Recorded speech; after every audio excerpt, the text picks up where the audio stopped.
Natal semakin dekat. Tak terasa kita tinggal menghitung hari. Di tengah masa pandemi ini, kita tetap memiliki sukacita Natal sekalipun kita rayakan dari rumah. Marilah saudara, bersama-sama dengan seluruh umat Tuhan di GKI Layur dan Bajeng Grand Wisata, di rumah kita masing-masing, kita siapkan diri kita menghadap Tuhan dengan sikap hormat dan sopan. Dan tentu saja jangan lupa siapkan lilin untuk dinyalakan pada prosesi penyalaan lilin Natal di malam Natal. Selamat menyiapkan diri dan menyiapkan lilin malam Natal. Tuhan Yesus memberkati. Sesungguhnya aku ini hamba Tuhan. Engkau, hai Israel, aku menentukan tempat bagimu, membangkitkan keturunanmu, dan mengokohkan kerajaanmu. Engkau, hai Nazaret, kota kecil dalam cahaya besar, terang benderang pancaranmu. Dalam ruang berdinding putih, Gabriel sang malaikat hadir menyapa. Salam, hai Maria. Ketakutan, bingung dan heran, raut wajah yang bimbang disapa lembut. Jangan takut, engkau penuh rahmat, Tuhan besertamu. Terpujilah engkau di antara wanita, terpujilah buah tubuhmu. Engkau akan mengandung seorang anak laki-laki. Engkau akan menamai dia Yesus. Dialah anak Allah Maha Tinggi, pemegang tahta Daud, raja keturunan Yakub. Selamanya kerajaannya tidak berkesudahan. Roh Kudus akan turun atasmu. Kuasa Allah Maha Tinggi akan menaungimu, karena anak itu kudus, anak Allah. Bagaimana mungkin aku belum bersuami? Tetapi tidak ada yang mustahil bagi Tuhan. Sesungguhnya aku ini hamba Tuhan. Terjadilah padaku menurut perkataanmu. Amin.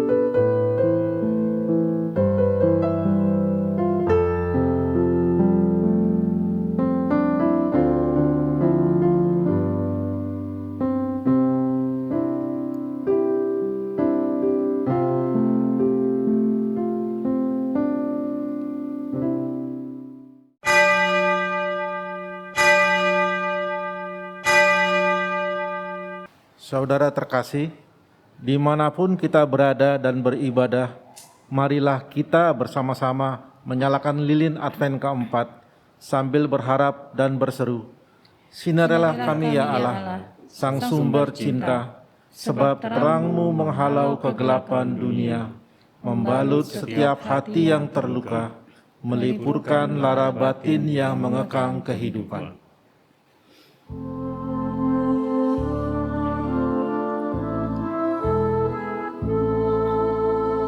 Yesus, terang-Mu pelita hatiku, jangan kegelapan menguasaiku.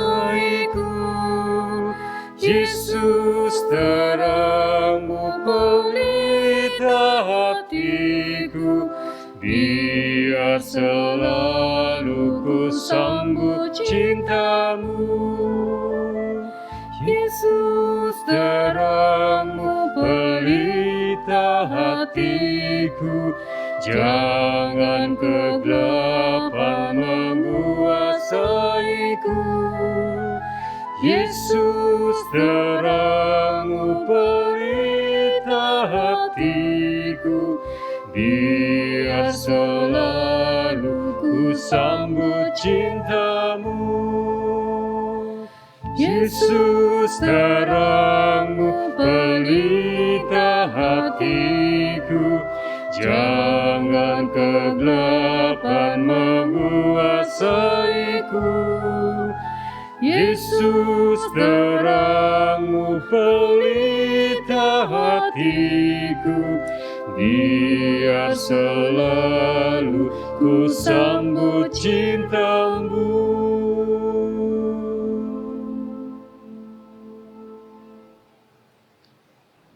Marilah kita menyambut datangnya Sang Terang, pembawa cinta yang hadir dalam kerendahan, yang kedatangannya kita rindukan senantiasa.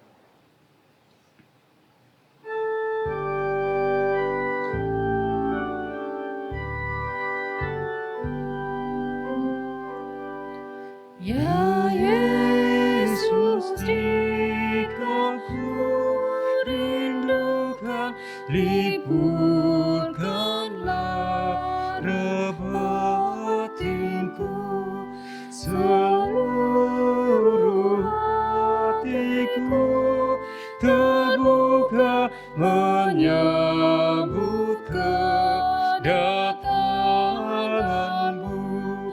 Bahagia terang sorgawi, Engkau harapan dunia.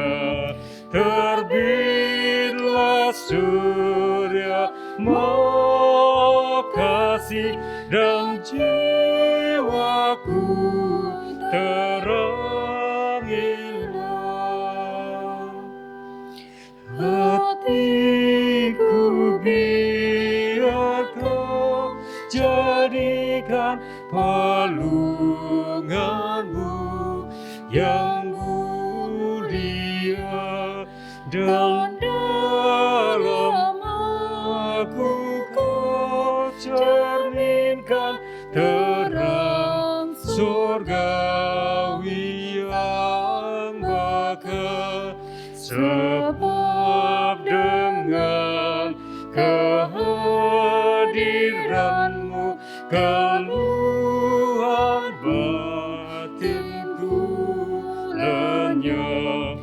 Kiranya lahir dalam aku, dan tinggallah serta tetap.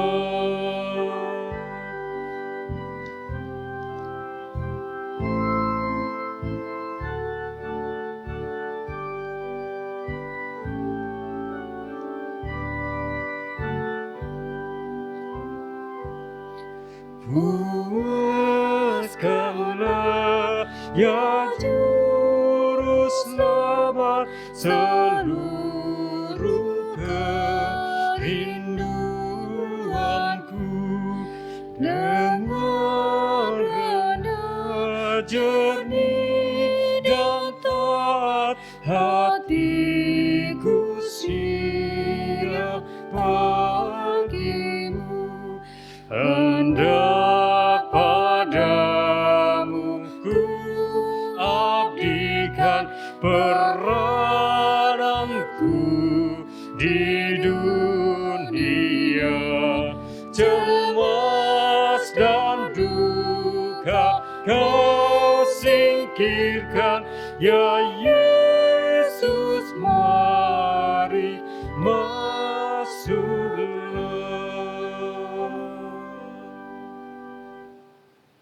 Pertolongan kita adalah di dalam nama Tuhan yang menjadikan langit dan bumi. Amin.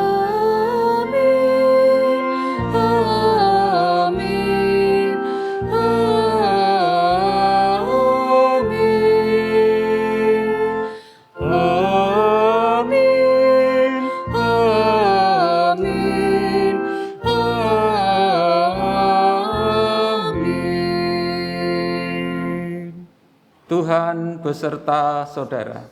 dan beserta saudara juga. Kata hamba Tuhan, kerap kali dilekatkan kepada orang-orang yang melayani Tuhan, seperti pendeta, penatua, pewarta Injil, aktivis, atau juga orang Kristen secara umum. Kata hamba sesungguhnya berarti abdi, budak, pelaksana dari apapun yang tuannya minta. Hamba tidak berhak menaruh kepentingannya di atas kehendak sang tuan. Ini bukan hal yang mudah, apalagi menyenangkan. Sebab setiap orang mempunyai ide, keinginan, kehendak atas hidup, usaha, dan pelayanannya. Sebagai pengikut Kristus, tetap bersediakah kita untuk menaruh visi dan kehendak Kristus di atas dan di depan hidup kita untuk kita junjung, ikuti, dan laksanakan? Mari kita merenungkannya di dalam doa.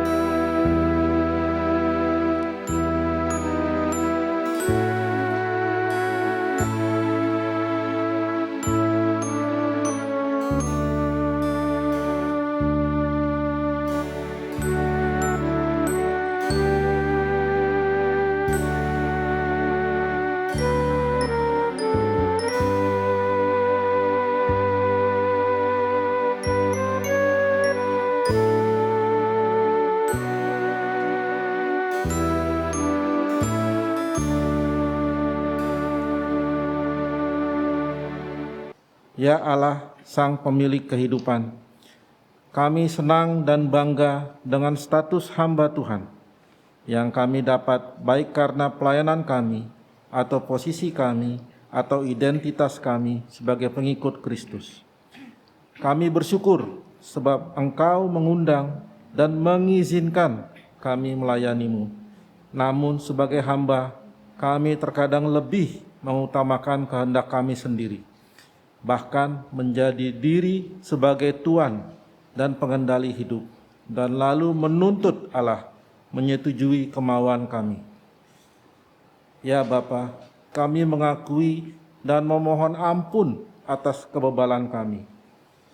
Ya Kristus, terangi hati kami dan jalan kami untuk kembali belajar menjadi hamba-Mu dimanapun kami berada dan apapun yang kami kerjakan, sehingga Kristuslah yang terlihat dalam hidup kami.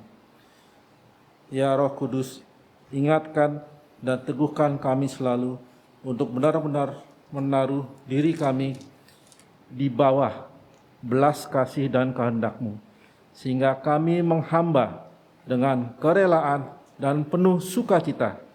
Kasihanilah kami ya Tuhan.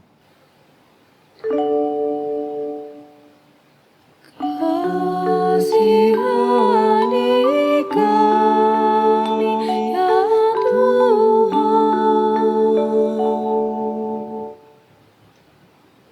Dalam nama Yesus Kristus kami berdoa. Amin.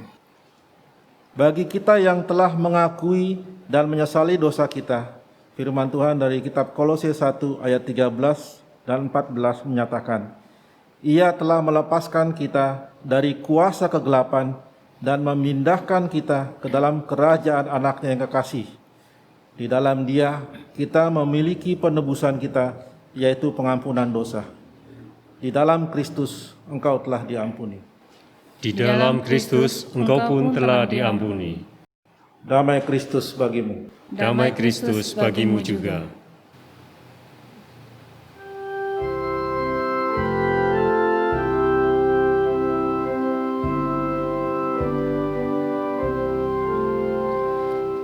Besar kasih Allah dalam Putranya yang datang ke dunia demi manusia.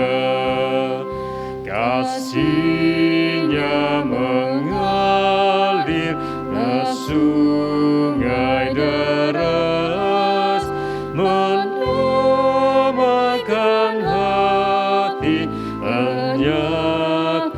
cemas.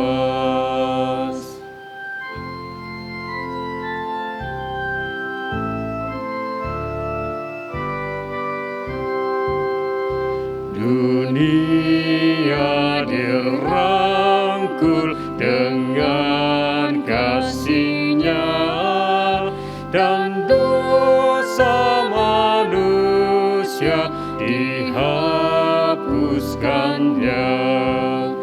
Padamu, padaku dilimpahkannya warisan surgawi besar dan berkah.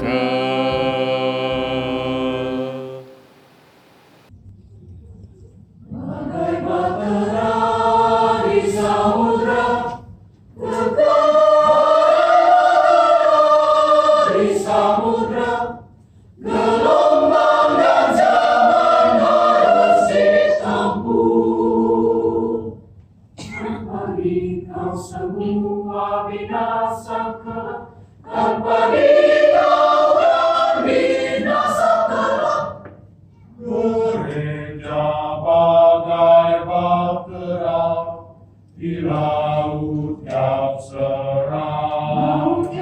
Negarakan alurnya mencapai seberang, mengamuklah samudera yang badai menyeru. Gelombang zaman mengempas yang sulit ditempuh.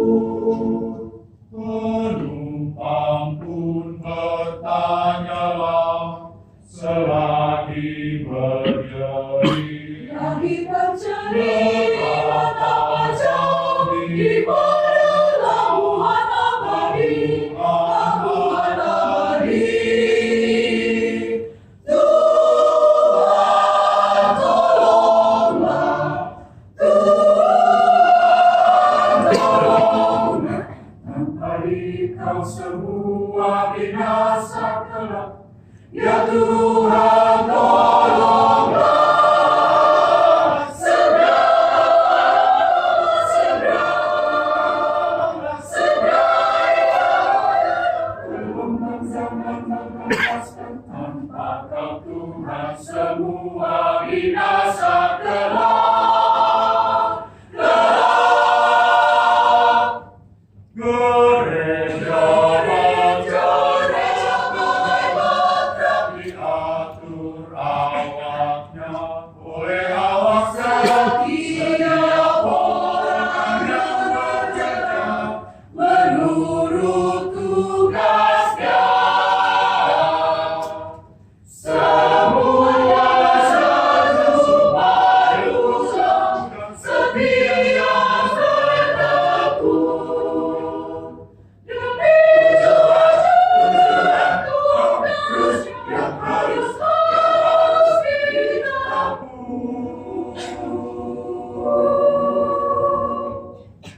Roh Allah yang menyatukan, membina, membentuk dan menyatukan.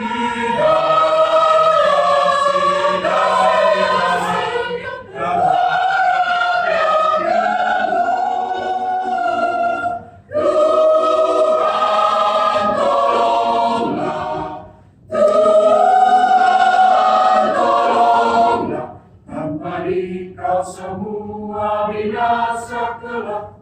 Ya Tuhan tolong, Tuhan tolonglah, Tuhan tolonglah, tanpa Engkau semua binasa kelak.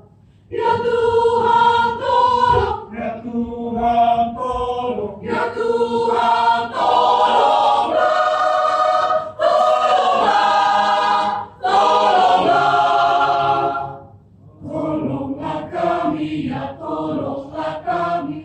Tolonglah kami, gereja di laut yang seram. Ya tolonglah,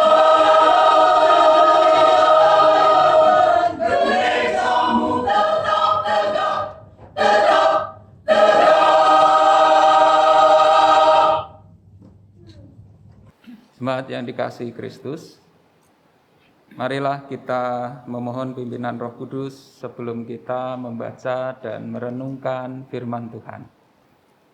Mari kita berdoa. Bapa Surgawi, tiba waktunya bagi kami untuk mendengarkan, merenungkan sebagian dari firman-Mu, supaya hidup kami semakin menghamba, supaya kami mengerti apa artinya menjadi hamba-Mu, supaya kami menjalani hidup sebagai hamba-Mu, bersedia menjalankan kehendak-Mu. Bapa Surgawi, kami penuh keterbatasan, kami penuh kelemahan. Karena itu kami mohon pimpinan dari Roh-Mu yang kudus, baik untuk kami yang akan menyampaikan maupun kami yang akan mendengarkan, sehingga sungguh-sungguh ketika kami membaca Alkitab itulah yang membaca kami. Firman-Mu yang menerangi hidup kami, pikiran kami, perasaan kami, sehingga segala hal yang tidak sesuai dengan kebenaran firman-Mu, segala hal yang tertutup bagi mata kami, Engkau buka, sehingga benar-benar kami mendapatkan pengertian, hikmat, bijaksana, teguran, dan semangat untuk hidup selaku anak-anak-Mu. Berfirmanlah ya Bapa, sebab kami semua sedia untuk mendengarkan. Di dalam nama Tuhan kami Yesus Kristus kami mohon. Amin.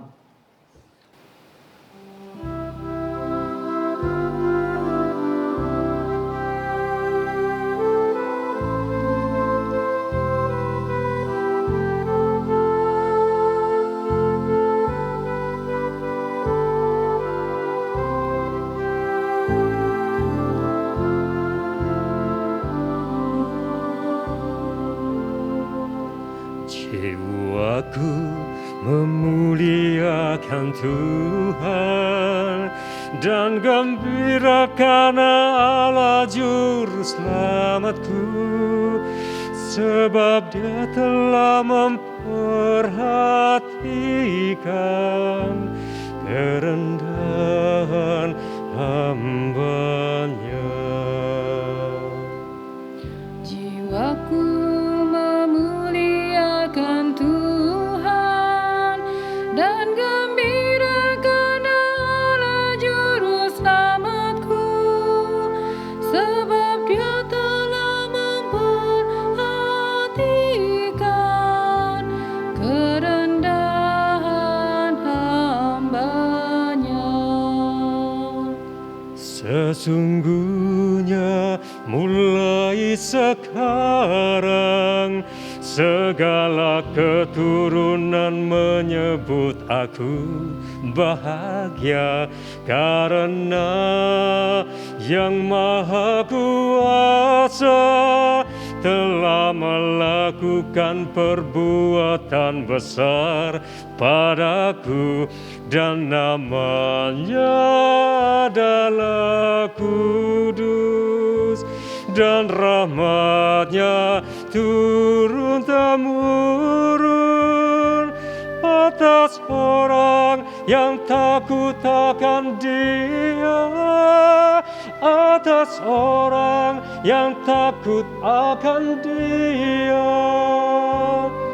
Jiwaku memuliakan Tuhan dan gembira karena Allah Juru Selamatku, sebab Dia telah memperhatikan kerendahan hamba-Nya. Dia memperlihatkan kuasa-Nya, Ia tunjukkan dengan perbuatan tangan-Nya, mencerai-beraikan orang jongkok, cerai-berai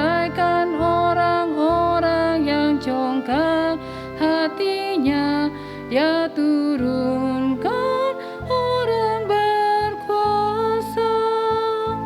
Dia turunkan dari tatanya, Dia tinggikan orang-orang yang rendah, Dia meninggikan orang-orang yang rendah. Jiwaku memuliakan Tuhan dan gembira karena Allah juru selamatku, sebab Dia telah memperhatikan kerendahan hamba-Nya. Dia limpahkan segala yang baik, Dia limpahkan kepada orang yang lapar, dan menyuruh orang yang kaya, menyuruh orang kaya pergi dengan tangan hampa. Dia tolong Israel hamba-Nya, sebab Dia ingat rahmat-Nya, seperti janji-Nya pada nenek moyang, pada Abraham dan keturunan zamannya. Aku memuliakan Tuhan dan gembira karena Allah juru selamatku, sebab Dia telah memperhatikan kerendahan hamba-Nya. Pembacaan Injil Tuhan kita Yesus Kristus menurut Lukas, pasalnya yang pertama, ayatnya yang ke-26 sampai dengan 38. Lukas pasal yang pertama, ayat yang ke-26 sampai dengan 38. Dalam bulan yang ke-6, Allah menyuruh malaikat Gabriel pergi ke sebuah kota di Galilea bernama Nazaret, pada seorang perawan yang bertunangan dengan seorang bernama Yusuf dari keluarga Daud. Nama perawan itu Maria. Ketika malaikat itu masuk ke rumah Maria, ia berkata, "Salam, hai engkau yang dikaruniai, Tuhan menyertai engkau." Maria terkejut mendengar perkataan itu, lalu bertanya di dalam hatinya, "Apakah arti salam itu?" Kata malaikat itu kepadanya, "Jangan takut, hai Maria, sebab engkau beroleh kasih karunia di hadapan Allah. Sesungguhnya engkau akan mengandung dan akan melahirkan seorang anak laki-laki, dan hendaklah engkau menamai dia Yesus. Ia akan menjadi besar dan akan disebut Anak Allah yang Maha Tinggi.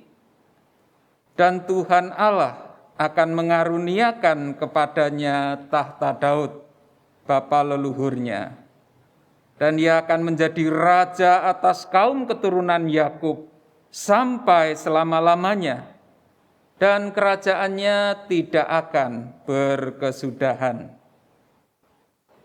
Kata Maria kepada malaikat itu, "Bagaimanakah hal itu mungkin terjadi? Karena aku belum bersuami."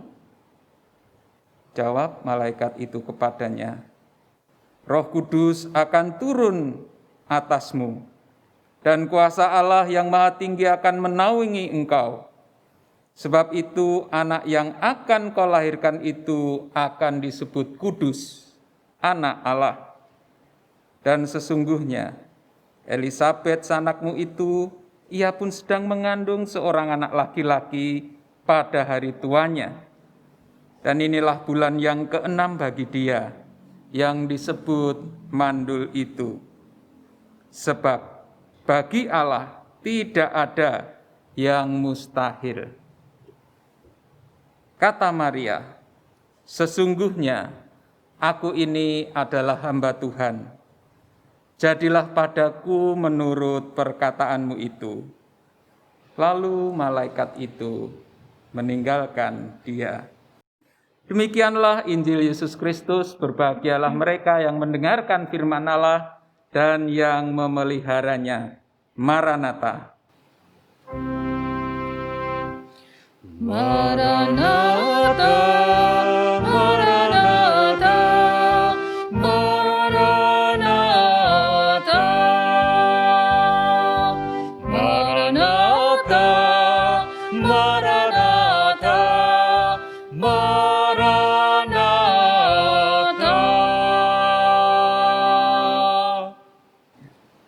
Selamat pagi jemaat yang dikasihi Tuhan.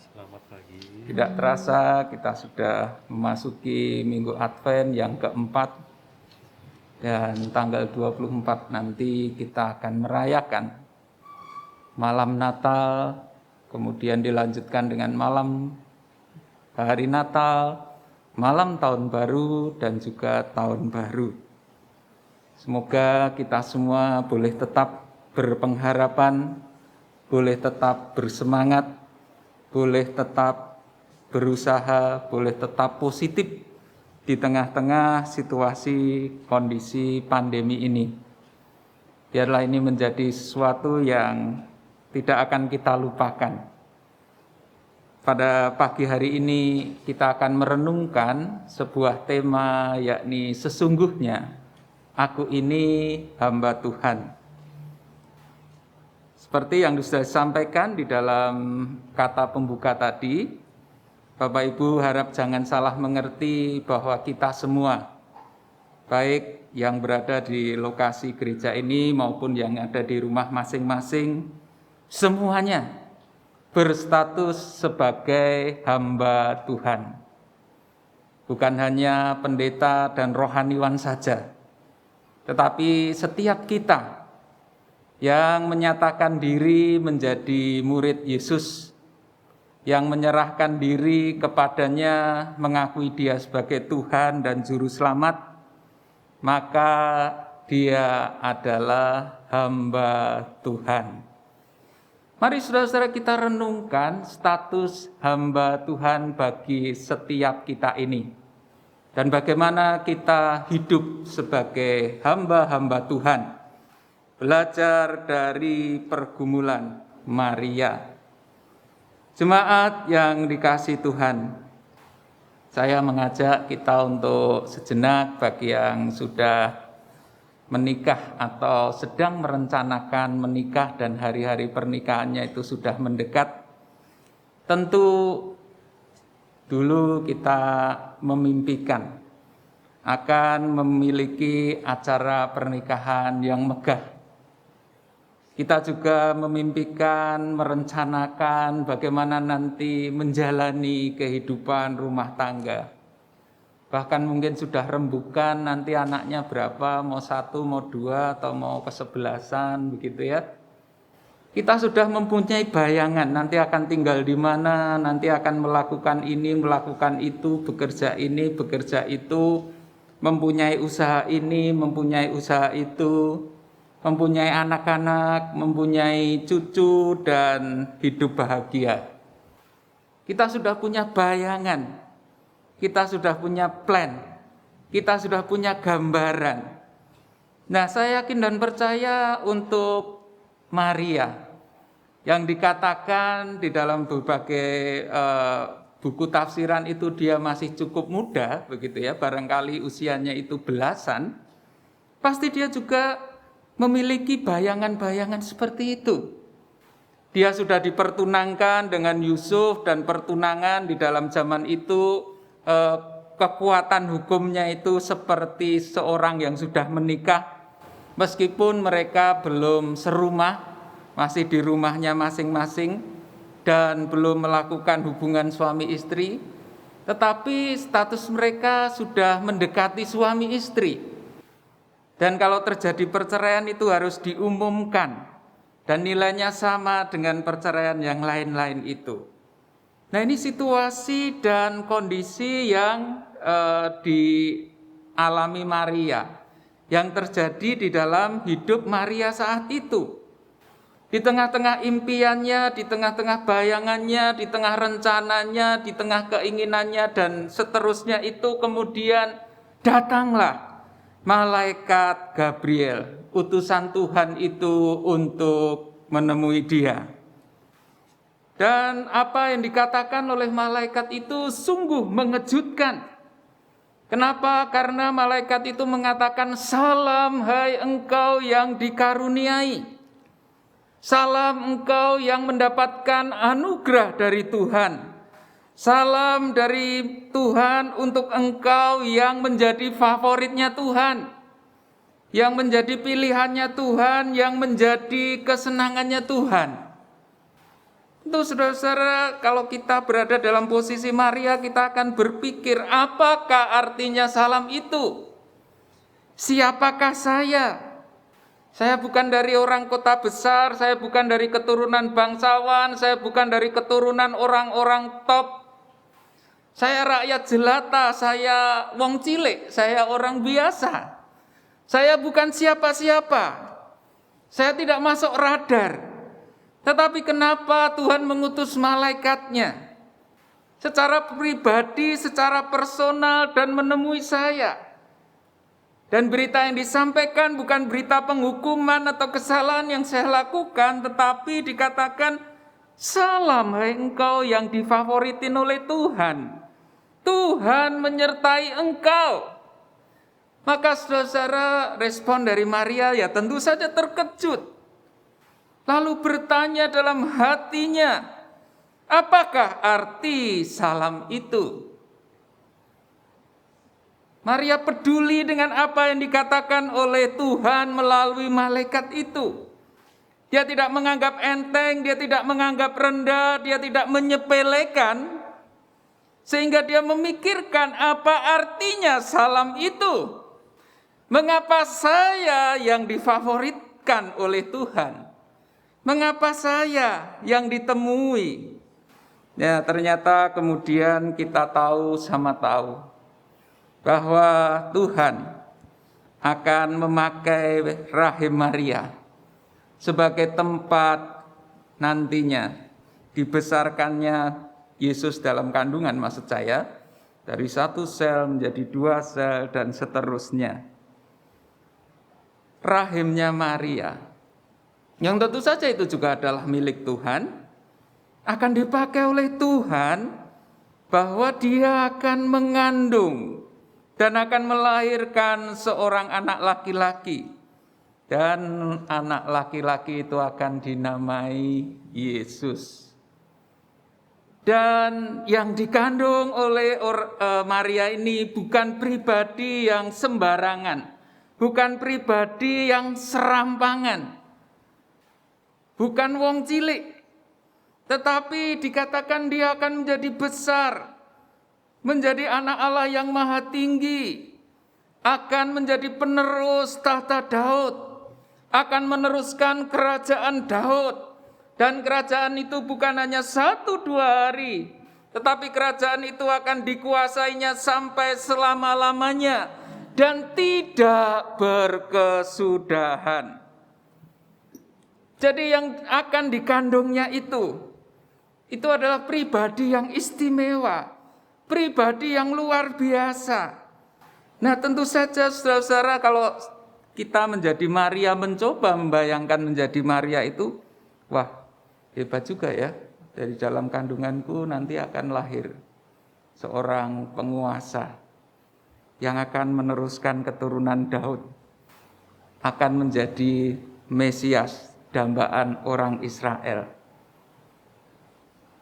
Terutama ibu-ibu nih, tolong dibayangkan, kan ibu-ibu enggak tahu ketika mengandung anak ibu-ibu. Ibu-ibu enggak tahu, bapaknya juga enggak tahu.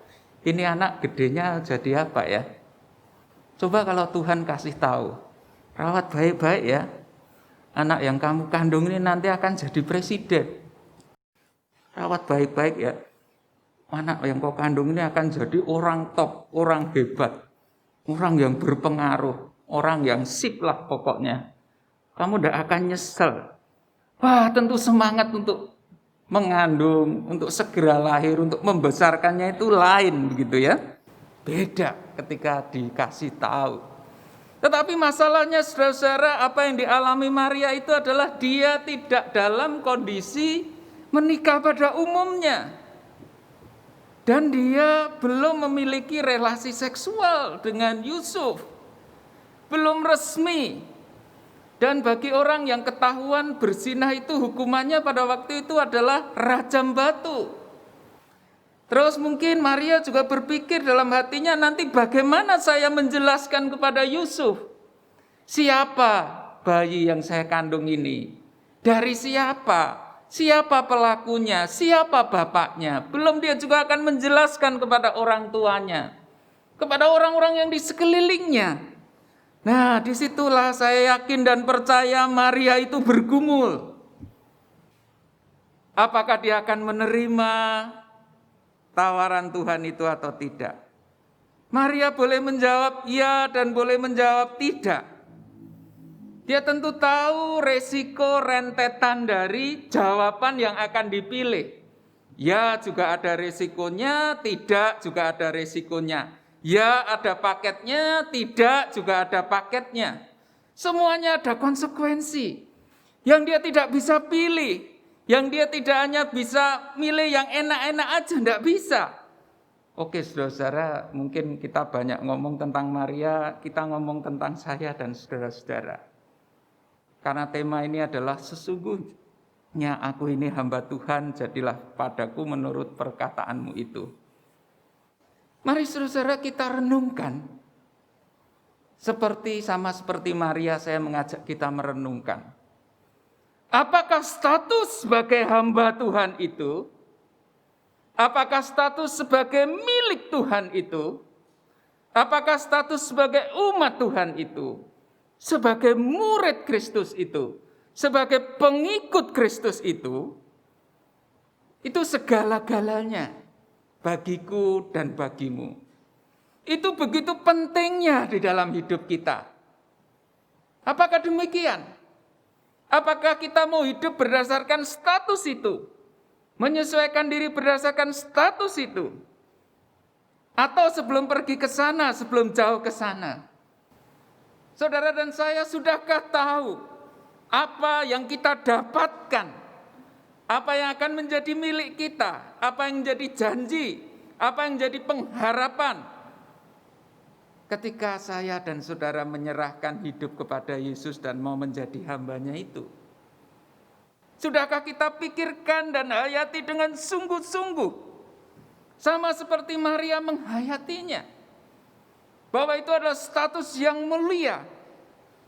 Status yang prestis. Status yang harus dipertahankan.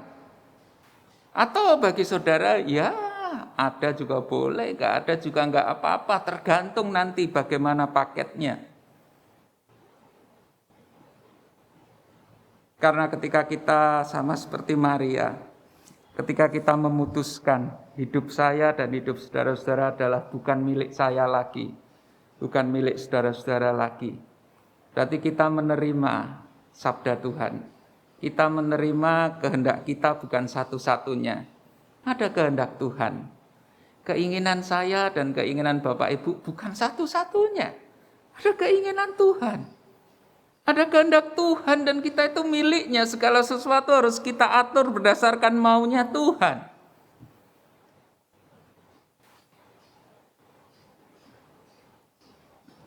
Tetapi karena kita mau melakukan itu dengan pertolongan Tuhan juga, kita akan mendapatkan hidup kekal. Kita akan mendapatkan pengampunan dosa. Kita akan mendapatkan hak istimewa untuk menjadi anak-anak Allah.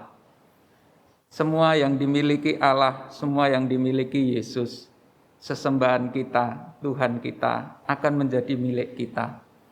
Kalau Yesus dibangkitkan dari antara orang mati, kita pun akan dibangkitkan dari antara orang mati. Kalau Yesus memiliki tubuh yang baru, kita pun juga akan memiliki tubuh yang baru.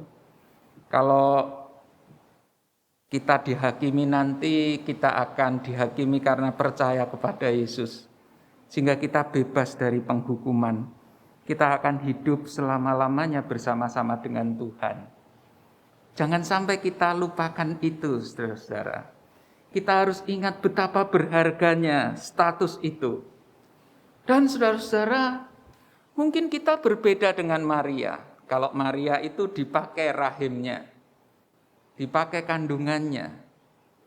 Di dalam perutnya itu ada Yesus. Dia yang membesarkan Yesus. Memberi susu, memberi makan, merawat, dan seterusnya sampai dia besar. Oh, dalam pengertian tertentu sama, saudara-saudara. Ketika saya dan saudara-saudara menyatakan diri menjadi hamba Tuhan, menjadi milik Tuhan, menjadi punyanya Tuhan, kita menjadi representasi dari Yesus. Ketika kita dipersatukan dengan Yesus, apapun yang kita katakan, apapun yang kita lakukan, apapun yang akan kita pilih, tingkah pola kita, jungkir baliknya kita, segala perkataan kita, orang akan lihat bahwa oh, murid Yesus itu seperti itu. Oh, Yesus itu seperti itu toh. Oh, cara hidup Yesus itu seperti itu toh. Oh, prioritas Yesus itu seperti itu toh. Jadi dengan kata lain, saudara-saudara, kita menjadi Kristus-Kristus kecil. Kita dipercayakan nama Yesus itu di dalam hidupku dan di dalam hidupmu. Kalau kita berlaku jelek, nama Yesus jadi jelek. Kita berlaku baik, nama Yesus jadi baik. Kita berlaku mulia, nama Yesus jadi mulia. Kita berlaku cela, nama Yesus juga menjadi tercela. Bukankah ini 11, 12 dan sama? Tetapi pertanyaannya, saudara-saudara, apakah kita sadar itu dulu? Betapa berharganya, berharga atau tidak? Kembali ke dalam sebuah pertanyaan. Apakah menjadi Kristus-Kristus kecil, menjadi representasi hidup Yesus, itu sesuatu banget buat kita atau tidak? Itu yang harus terus-menerus kita tanyakan. Seberapa berharga itu, status itu? Jika dibandingkan dengan emas 1 kilo, status menjadi milik Yesus itu masih berharga enggak? Atau jika diganti dengan emas 1 ton, ada orang menawarkan ke kita, saya kasih kamu emas 1 ton, tapi tinggalkan yang namanya Yesus. Mulai dari sekarang enggak usah menjadi representasi Yesus. Enggak usah jadi muridnya Yesus. Pilih mana, saudara-saudara? Pilih emas 1 ton, tinggalkan Yesus, atau pilih Yesus, tinggalkan emas 1 ton. Pilih dua-duanya, Pak. Ya, pinter kamu. Tapi kadang-kadang dunia itu tidak seperti itu. Ada titik-titik tertentu di mana posisi kita selaku murid Yesus dengan tawaran-tawaran yang lain itu berbenturan. Kita harus memilih mana jalan yang kita pilih. Nah, kita merenung di sini. Apakah status sebagai hamba Tuhan itu berharga atau tidak? Mau tetap kita perjuangkan atau tidak? Kita belajar dari Maria. Maria berani menempuh semua resiko itu. Resiko dia nanti bisa ditinggalkan Yusuf. Dan di dalam Matius memang Yusuf sudah berencana meninggalkannya, menceraikannya. Untunglah malaikat juga menemui Yusuf sehingga Yusuf tidak jadi menceraikan Maria. Kemudian mereka menikah, hidup bersama, tetapi kemudian tidak bersetubuh sampai Yesus itu lahir. Pandangan orang juga nanti dia tanggung. Artinya ketika Maria menjawab iya, sesungguhnya aku ini hamba Tuhan, paketnya itu saudara-saudara lihat. Nanti kemudian dia melihat bagaimana anaknya yang namanya Yesus itu dianggap tidak waras. Bagaimana anaknya yang namanya Yesus itu ketika berada di bait Allah kemudian ngomong kepada Yesus, aku ini anak Bapa, aku harus ada berada di dalam rumah Bapakku. Bagaimana nanti dia melihat, katanya dia akan mewarisi tahta Daud. Katanya kerajaannya tidak akan berkesudahan. Tetapi nanti Maria melihat dengan mata kepalanya sendiri bagaimana Yesus disiksa. Bagaimana dia digebuki, dipukuli, bagaimana dia dicambuki, bagaimana dia dimahkotai duri, bagaimana dia disalib. Kalau Maria kira-kira menghubungkan dengan pertemuannya dengan Gabriel, terus menjawab iya dengan peristiwa akhir hidup Yesus. Kira-kira masih iya atau tidak ya? Jawabannya masih sama atau tidak ya? Ada paketnya, saudara-saudara, ketika Maria menjawab, iya, sesungguhnya aku hamba Tuhan. Dan itulah paketnya yang kita bisa lihat di dalam kehidupan Yesus dan relasinya dengan Maria juga termasuk dengan Yusuf. Maka pertanyaan bagi kita sekarang, status kita sebagai hamba Tuhan ini, mau kita hidupi seperti Maria menghidupinya atau kebanyakan dari saya dan saudara-saudara itu biasanya sama seperti iklan-iklan itu. Ada apostrof kecil, ada bintang kecil. Syarat dan ketentuan berlaku. Artinya yang kecil ini menentukan apa yang besar itu. Apakah di dalam diri saya dan diri saudara-saudara, oke Tuhan, aku akan menjadi hamba Tuhan.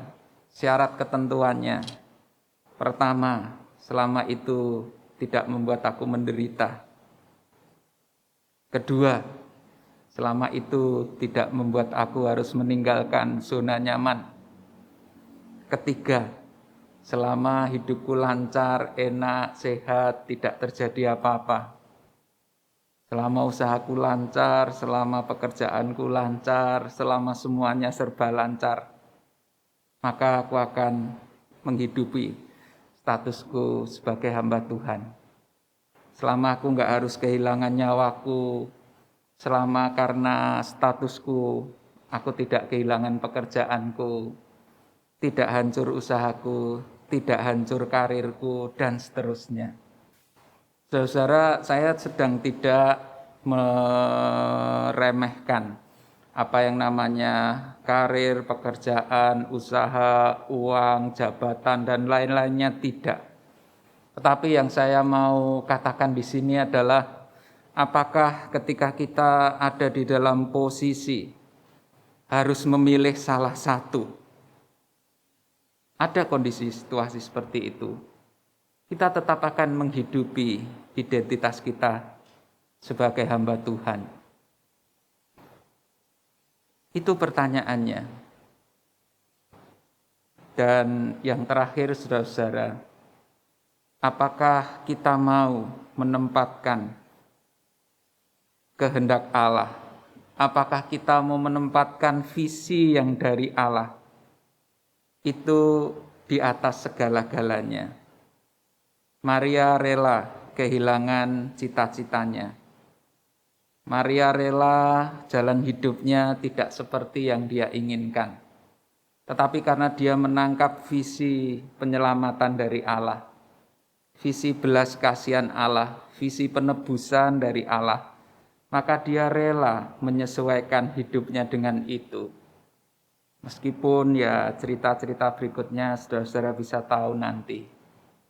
Apakah sama semangat saya dan saudara-saudara dengan semangatnya Maria ini?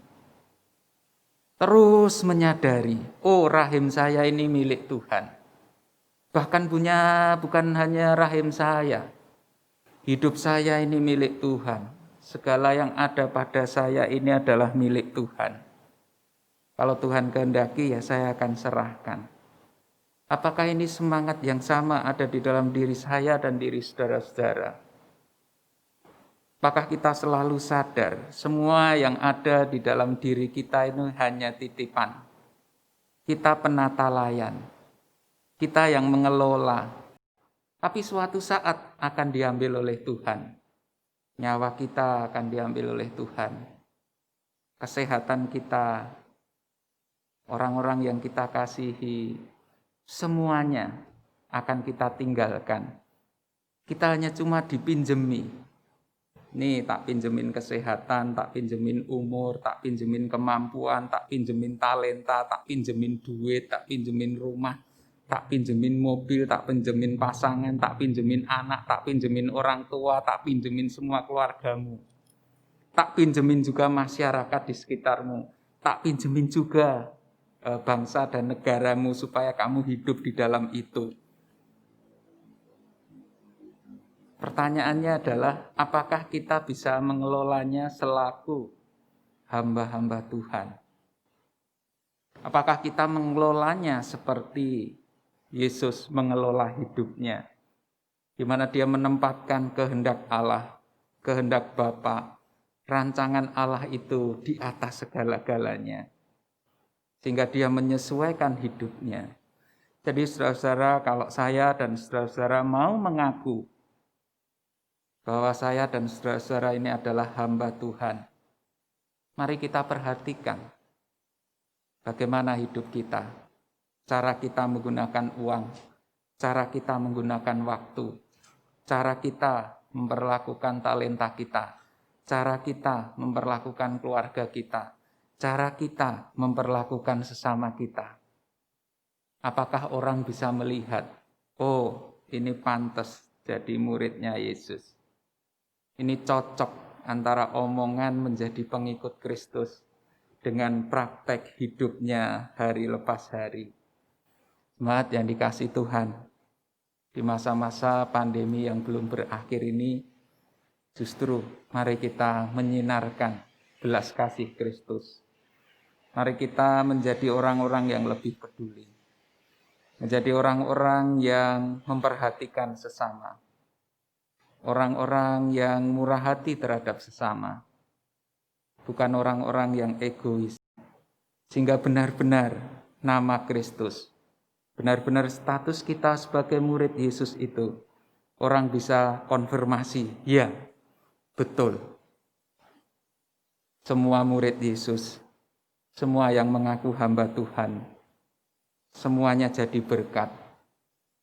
Semuanya dirindukan kehadirannya. Orang-orang senang kalau ada murid-murid Kristus di dalam lingkungannya, di dalam lingkungan kerja, lingkungan sosial, dan lingkungan yang lebih luas lagi. Itu harapannya. Jangan sampai terjadi sebaliknya. Kehadiran kita tidak diharapkan. Kehadiran kita menjadi masalah. Kehadiran kita tidak menjadi berkat. Kehadiran kita menjadi celah bagi Kristus. Itu bukan yang diharapkan. Mari kita meneladani semangat Maria. Mau benar-benar menyesuaikan seluruh hidup kita. Seluruh yang dipercayakan kepada kita itu. Berdasarkan visinya Tuhan. Berdasarkan kehendaknya Tuhan. Berdasarkan maunya Tuhan. Kiranya Tuhan menolong kita. Perjalanan hidup kita, sampai kita menutup mata nanti, orang bisa berkata, oh benar, ini adalah hamba Tuhan yang taat, hamba Tuhan yang setia, hamba Tuhan yang memuliakan tuannya. Amin. Mari kita saat hening sejenak.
marilah kita bersama dengan umat Allah di masa lalu, masa kini, dan masa depan, mengingat janji baptisan kita dengan mengikrarkan pengakuan iman rasuli. Aku percaya kepada Allah, Bapa yang Maha Kuasa, Khalik langit dan bumi, dan kepada Yesus Kristus, anak yang tunggal Tuhan kita, yang dikandung daripada Roh Kudus, lahir dari anak darah Maria, yang menderita sengsara di bawah pemerintahan Pontius Pilatus, disalibkan, mati dan dikuburkan, turun ke dalam kerajaan maut. Pada hari yang ketiga, bangkit pula dari antara orang mati, naik ke surga, duduk di sebelah kanan Allah, Bapa yang Maha Kuasa, dan dari sana Ia akan datang untuk menghakimi orang yang hidup dan yang mati. Aku percaya kepada Roh Kudus, gereja yang kudus dan am, persekutuan orang kudus, pengampunan dosa, kebangkitan orang mati, dan hidup yang kekal. Amin. Mari kita naikkan doa syafaat kita dan kita akan mengakhiri dengan bersama-sama mengucapkan doa Bapa kami. Bapa Surgawi, kami bersyukur masih boleh diberi kesempatan untuk beribadah kepadamu, meskipun dari rumah kami masing-masing, kami boleh tetap merayakan hari Sabat-Mu. Kami juga bersyukur sampai detik ini Tuhan masih memelihara kami hari lepas hari. Melalui makanan, melalui minuman, melalui udara segar dan segala sesuatu yang dibutuhkan jasmani kami. Bahkan juga yang dibutuhkan oleh rohani kami. Kau memberikan pengampunan, Kau memberikan hikmat, bijaksana, kekuatan untuk kami boleh menjalani hari-hari yang tidak mudah ini dengan berserah pada Tuhan dengan penuh ucapan syukur. Bapa, saat ini kami teringat untuk saudara-saudari kami yang terpapar COVID. Kiranya Tuhan yang memberikan semangat, memberikan kesembuhan, memberikan pemulihan melalui obat-obatan, melalui vitamin, melalui istirahat, melalui olahraga. Kiranya semuanya boleh dipulihkan. Juga bagi saudara-saudara kami yang menderita sakit, lemah tubuhnya, Tuhan pun memberikan pemulihan tepat pada waktunya nanti. Tuhan yang akan tolong, Tuhan akan berikan semangat, berikan iman dan pengharapan yang teguh di dalam dan melalui Tuhan Yesus Kristus. Kami juga berdoa untuk jemaat-jemaat yang terdampak pandemi ini. Kehilangan pekerjaan, penghasilan yang menurun, suasana rumah tangga yang begitu dinamis. Tuhan, kiranya cinta kasih-Mu, belas kasih-Mu, hikmat dan bijaksana-Mu memampukan untuk boleh tetap bertahan. Kiranya kami semua juga boleh tetap saling bergandengan tangan satu dengan yang lain untuk saling menolong, saling meringankan beban melalui gerakan kasih bersama maupun melalui yang lain-lain. Kiranya itu menjadi sarana bagi kami untuk bergandeng tangan sebagai sesama tubuh Kristus menghadapi saat-saat yang sulit ini. Kami berdoa untuk pemerintah di dalam menangani percepatan ekonomi di tengah pandemi ini, bantuan-bantuan yang disalurkan dan juga dalam saat yang sama mengendalikan penyebaran penyakit dan mengusahakan vaksin serta distribusinya. Mohon berkat Tuhan, mohon pertolongan Tuhan, sehingga benar-benar didapatkan vaksin yang efektif, efisien, bisa didistribusikan dengan baik, sehingga menjadi salah satu cara kami boleh lepas dari pandemi ini. Tuhan juga yang akan menolong pemerintah beserta seluruh aparat untuk bersama-sama dengan masyarakat juga menegakkan protokol kesehatan. Tuhan juga yang berikan keberanian, hikmat, bijaksana untuk pemerintah beserta seluruh aparatnya memelihara persatuan dan kesatuan. Tuhan yang akan menolong supaya benar-benar supremasi hukum boleh ditegakkan di negeri ini. Semua orang berkedudukan yang sama di dalam hukum. Tuhan akan gagalkan segala usaha jahat, usaha licik untuk menjatuhkan pemerintahan maupun untuk mengacau, memecah belah persatuan dan kesatuan bangsa dan negara ini. Bapa Surgawi, kami juga berdoa kiranya merayakan malam Natal, merayakan malam tahun baru dan tahun baru dengan bayang-bayang pandemi ini tidak mengurangi kekidmatan, tidak mengurangi sukacita kami, tidak mengurangi ingatan kami bahwa Engkau peduli dan bersama-sama dengan kami. Melalui anak-Mu yang pernah menjadi manusia, kami yakin dan percaya. Bapa tahu apa yang kami rasakan, apa yang kami alami, apa yang terjadi di dalam hidup kami. Dan Engkau yang sudah memulihkannya melalui anak-Mu, akan terus memulihkannya sampai sempurna, sampai tuntas dengan kedatangan Kristus yang kedua kali. Kiranya ini boleh menjadi pengharapan bagi kami, boleh menguatkan kami. Kami yakin sepenuhnya bahwa Bapa yang kami sembah dan kami kenal di dalam dan melalui Yesus Kristus adalah Bapa yang baik, Bapa yang tidak pernah membiarkan dan meninggalkan kami sendirian, Bapa yang tahu apa yang kami butuhkan dan berkuasa memberikannya, malahan seringkali jauh melebihi yang bisa kami lakukan dan pikirkan. Kuatkan iman kami menunggu jawaban dari Tuhan. Inilah doa dan permohonan kami yang kami naikkan di dalam nama Tuhan kami Yesus Kristus. Mari jemaat yang dikasihi Tuhan, kita sama-sama menaikkan doa Bapa kami. Bapa kami yang di surga, dikuduskanlah nama-Mu. Datanglah kerajaan-Mu, jadilah kehendak-Mu di bumi seperti di surga. Berikanlah kami pada hari ini makanan kami yang secukupnya, dan ampunilah kami akan kesalahan kami seperti kami juga mengampuni orang yang bersalah kepada kami. Dan janganlah membawa kami ke dalam pencobaan, tetapi lepaskanlah kami daripada yang jahat, karena Engkaulah yang mempunyai kerajaan dan kuasa dan kemuliaan sampai selama-lamanya. Amin. Teladan Maria untuk menyerahkan hidupnya menjadi karya keselamatan Allah bagi dunia, menggugah kita untuk memberikan hidup, hati, dan harta kita untuk Tuhan pakai menjadi berkat dan sumber kehidupan bagi sesama. Kita berikan persembahan kita dengan melandaskannya pada kebenaran firman Tuhan dalam Mazmur 107 ayat 21 dan 22. Biarlah mereka bersyukur kepada Tuhan karena kasih setianya, karena perbuatan-perbuatannya yang ajaib terhadap anak-anak manusia.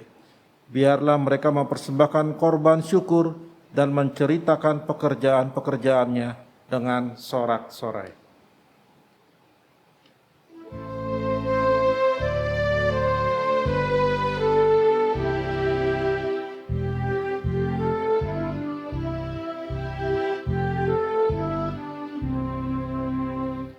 Mari bersyukur semua atas kebajikan Tuhan, kasih perjanjiannya sungguh nyata selamanya. Langit bumi ciptaannya mencerminkan kuasanya, kasih perjanjiannya sungguh nyata selamanya.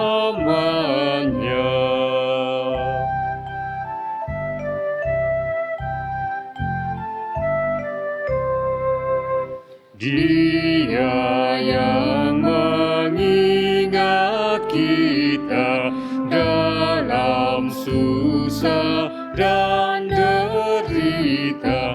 Kasih perjanjiannya sungguh nyata selamanya.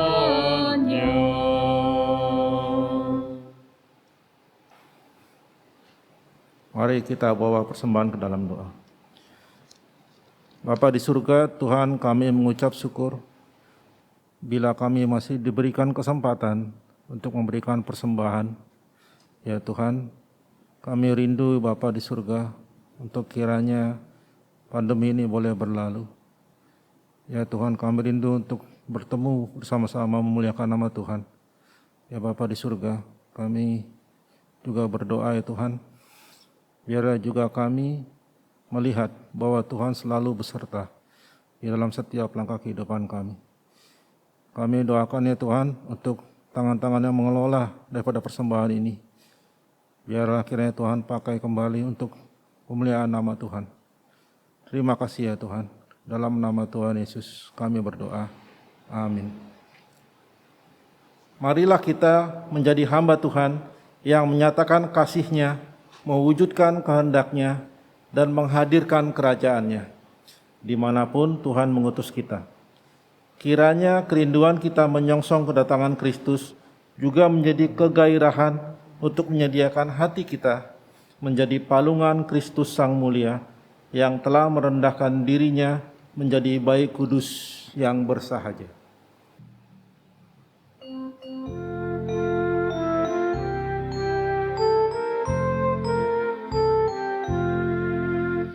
Bayi kudus bersahaja di palungan lahirnya. Tak banyakkah yang mengira Dia Tuhan semesta. Para malaikat menyanyikan kabar baik dari sorga. Bayi Kristus yang lahir, Tuhan alam semesta. Gembala pun menyaksikan kemuliaan Tuhan. Dalam wajah bayi Kristus genaplah janji kudus. Mereka pun bergembira karena yakin sabda Tuhan. Bayi itulah Tuhan, Kristus Raja semesta.